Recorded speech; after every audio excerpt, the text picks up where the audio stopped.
Hello everybody, thanks for coming to my YouTube video. This is another episode of my EV Rambling series.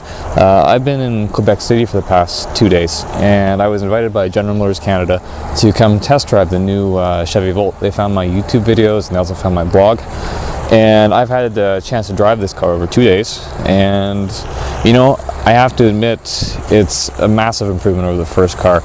Now, don't get me wrong, I love the original Chevy Volt. I own one, and I think it's one of the best cars that you could buy. The new one though, they've made some huge improvements. You get a much better electrical range. They've increased the drive system significantly. Now, you used to have one big electric motor which did almost all the wheel pushing. They have smaller ones made electricity. They've made those two motors smaller, but they combine in different scenarios to generate basically the same horsepower but more torque. And there's huge efficiencies we have in this. The battery pack is lighter but more dense, energy dense.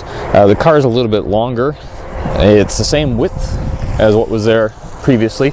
There's two trims. There's a base model which is very well clipped, and then you have the next higher level model. It's about 44,000 Canadian dollars. That gives you like the leather interior, the Bose stereo. One of the biggest things about this car is the driving noise. It is very minimal, especially at highway speeds, 120 kilometers, no problem. You hear a little bit of tire noise, and if you happen to get into the gas generator because you run out of batteries, that's also way quieter. The first gen, it was an electric car, and it still kind of blew my mind how quiet it was. This one is just at a whole new level.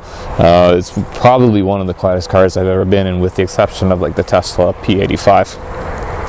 Styling wise, it's way more mainstream. They've added they've kept a few characteristics, like the Volt symbol here. That's the same as the first gen, but this black bar used to continue. They've gotten rid of that. And when you're inside the car, you have much better visibility. I don't know if they've lowered this window line or not, or maybe the seat's a little bit higher, but I can see a lot better, and I'm also far more comfortable in the car. The back seat is now kind of a bench seat.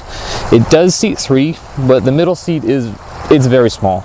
Essentially, the battery tunnel terminates, or it comes right underneath the seat, so you cannot put your feet there. You have to go around it.